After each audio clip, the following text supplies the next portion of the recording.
The Ultimate Fighting Championship was back overseas, and with that came a phenomenal main event and a new title challenger.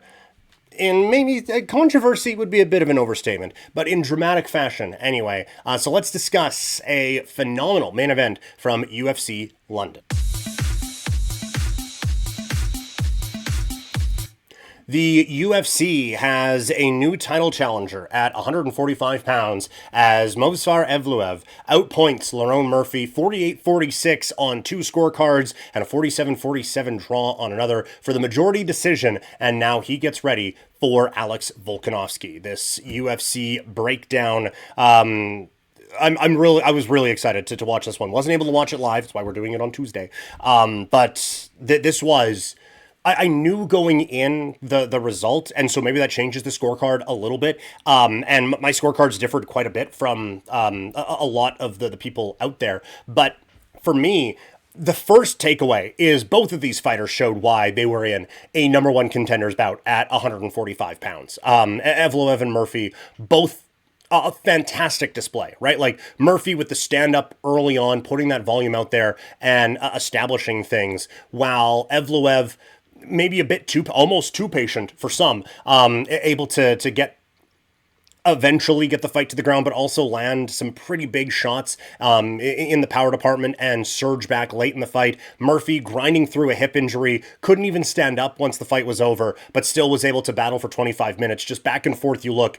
Excellent fights either way. And I was so impressed with both guys. So it's one of those ones we don't do stock watch after fight night cards, but the arrow is up on Lerone Murphy. Hopefully we don't have to wait long for another bout with him, given the hip injury that he is currently dealing with. But very impressed with the desperation that Evloev showed in the back part of the fight. Like I said before, I scored this fight a little differently than most. I had it.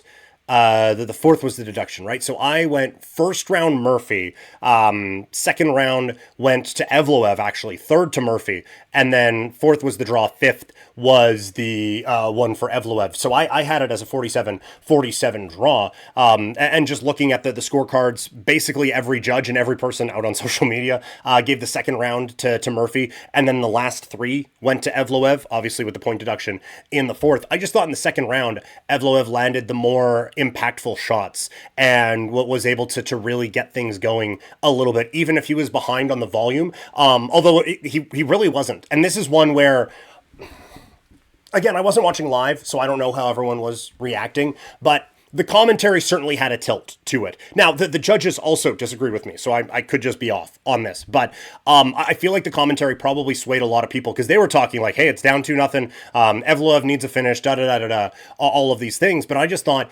that, yes, Murphy had the volume there a little bit, but when you look at the stats, significant strikes were even, 21-21 in the second round, and I thought the more impactful ones were coming from Evloev. Then in the third, yes, Evloev again lands with some impact and is able to get a takedown. Murphy got up pretty quick after that, and I thought that was the best round for him in the stand-up. I thought he was really committing to his strikes, really sitting down on his punches, putting those combinations together. It wasn't like the Stockton slap or anything in the first little bit, but it did feel a little bit like it's more volume than it is impact with Murphy. I wouldn't want to get hit by them. I would start crying. But from a cage fighting standpoint, it felt like he knew he was fighting for 25 minutes. And it's a fine strategy.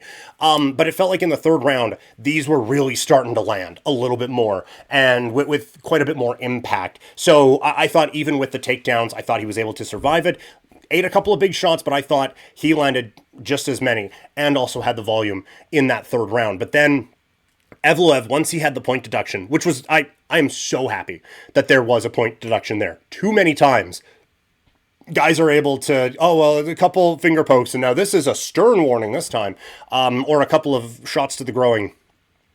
I have said, if you want to cut a lot of these things out, zero tolerance. You get your instructions in the back, that's your warning. Now, be in charge of not kicking a dude in the balls for 25 minutes. Incidental, don't care.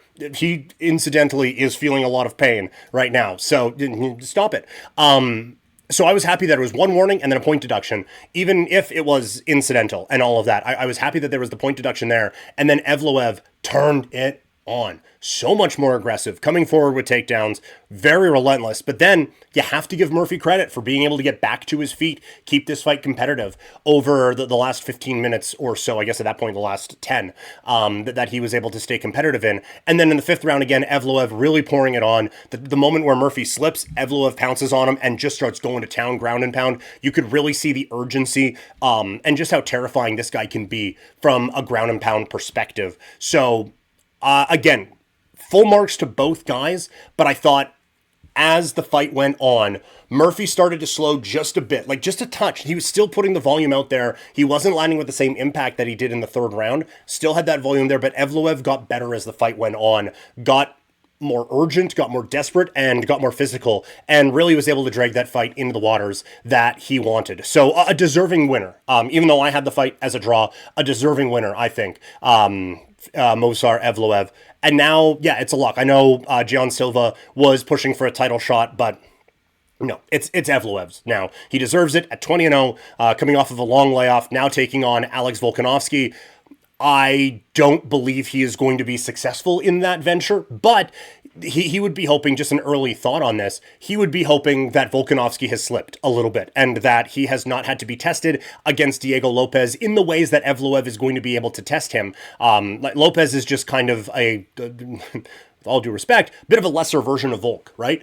Where Evloev can really put that pace on you. Now, Volk is not going to wear down in this, but if Evloev can kind of dictate that pace, that is what he's going to be looking to do to try to become the featherweight champion of the world. Murphy, I don't think this should knock him down much. Like, I would keep him very high in the rankings and put him basically in a title eliminator again, or at least in a fight where if he looks impressive, a championship opportunity is within the range of outcomes for him. But if he has to point his way to it, a couple of victories and then into a title opportunity, I thought he was really, really good on this day. What did you guys think? Like I said, my scorecard's different than a lot of people's. So there could be some disagreement there. Absolutely. Let me know what you thought in the comments, and we can keep this convo going throughout there. Also, share this with your MMA fan friends. UFC is where I really cut my teeth in broadcasting in Calgary, with a show called Combat Central with UFC talk, as well as professional wrestling. And it's what I want to be one of the strengths of this channel. So would love to get more fight fans in here. So make sure you share this with a few of your fight fan friends, and we can keep those convos going. Also, hit subscribe and like this video also, because again, really trying to grow the channel here with all of you fun fight fans out there.